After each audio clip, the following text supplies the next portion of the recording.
Have you ever noticed that online, everyone seems to be rich, living their best life, traveling to exotic places, and driving luxury cars?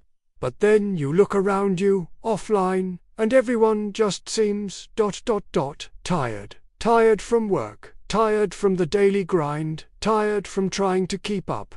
What's the deal with this massive disconnect? Is everyone but you living a secret, fabulous life? I don't think so. Let's talk about the social media trap, how it's designed to sell you dreams, and why you keep buying the lies. You open Instagram, TikTok, or YouTube, and you're immediately bombarded with images of perfection. A 22-year-old crypto millionaire on a yacht in Dubai. A fitness influencer with a seemingly impossible physique working out in a pristine home gym. A travel vlogger waking up in a new 5-star hotel every week. Your first instinct might be jealousy. Why don't I have that? What am I doing wrong? But I want to propose something different. Social media didn't just make you jealous, it made you deeply insecure. It's a subtle but crucial difference. Jealousy is wanting what someone else has. Insecurity is feeling that you are fundamentally not enough because you don't have it.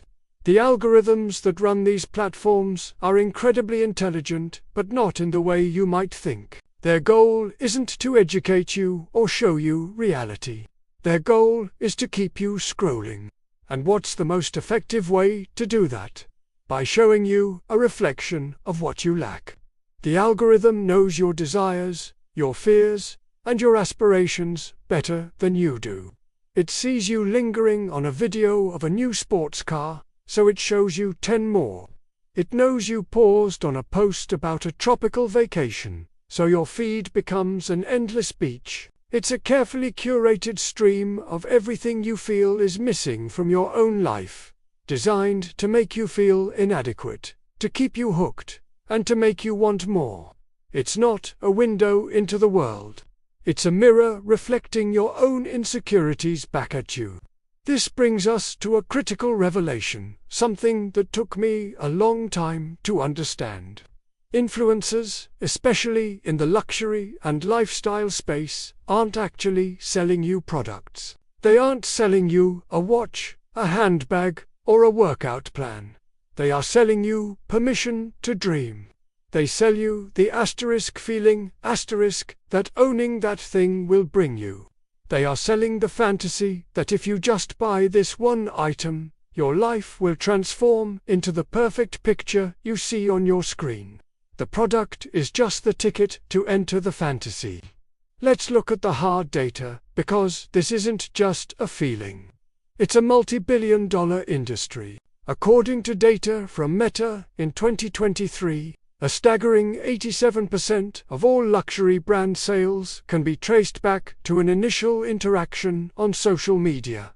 Think about that. Nearly 9 out of 10 people who buy a high-end luxury item started their journey because of something they saw on Instagram or Facebook. The system is working exactly as intended. Here's another fact that will blow your mind. On average, fake success clips, the ones with rented jets and borrowed Lamborghinis, outperform genuine, valuable, educational content by a ratio of 5-to-1. 5 times more views, more likes, more engagement. Why? Because the illusion is more intoxicating than the reality. The lie is more entertaining than the truth. In this new digital age, illusion has become the new economy.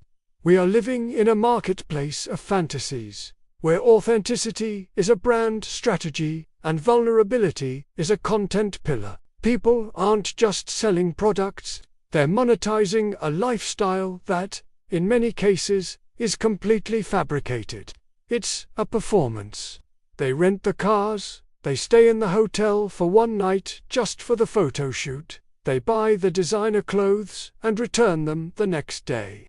They are creating a highlight reel, and you are comparing it to your behind-the-scenes footage. It's an unwinnable game that is designed to make you a perpetual consumer, always chasing the next thing that you're told will make you happy, whole, and worthy. The goalposts are always moving, because if you ever actually felt content, the entire system would collapse. Your satisfaction is their enemy. So, how do we break free from this cycle? How do we escape this digital prison we've willingly walked into? The solution is simpler, yet harder, than you might think. It requires a fundamental shift in your mindset. You need to start using the internet to build, not to compare. Stop being a passive consumer of other people's curated lives, and start being an active creator of your own. What does that mean? It means using these powerful tools to learn a skill, to connect with like-minded people in a genuine way, to start a project, to build a business, to share your own unique story. Your life, with all its imperfections, struggles, and small victories, is a story worth telling. Be the story. Don't just scroll through it. Unfollow the accounts that make you feel inadequate. Mute the noise. Fill your feed with content that educates, inspires, and genuinely enriches your life, not content that just makes you want to buy things. Instead of scrolling for an hour, use that hour to read a book, go for a walk, call a friend, work on that idea you've been putting off. Reclaim your time and your focus, because that is your most valuable currency. You have the power to curate your own algorithm, both online and in your mind. You decide what you let in. The moment you stop comparing is the moment you start living. And this brings us to the core moral of this whole discussion. It's a powerful and slightly dark truth, but one we need to face. They sell the dream so that you will keep buying the nightmare. The nightmare of debt, of comparison, of never feeling good enough, of constantly chasing an empty promise. The dream is the bait, but the reality you're left with is a cycle of discontent. The perfect life they're selling doesn't exist, not even for them. It's a mirage in a digital desert. Your real life, the one you're living right now, is where your true value lies. It's in your relationships, your personal growth, your contributions, your resilience. That's the stuff that matters. That's the wealth that can't be faked with a filter. So, the next time you find yourself endlessly scrolling, feeling that familiar pang of insecurity, I want you to remember this. You are being sold a fantasy. It's a brilliant, high-converting marketing strategy, but it's a lie. Close the app. Look around you. Appreciate what you have. Focus on what you can build. Your life isn't a problem to be solved by the next purchase. It's an adventure to be lived. Thank you so much for spending this time with me. If this message resonated with you, please consider liking this video and subscribing to the channel for more conversations like this. I'd love to hear your thoughts in the comments below. Have you ever felt caught in this trap? Let's talk about it. Until next time, be the creator, not the consumer.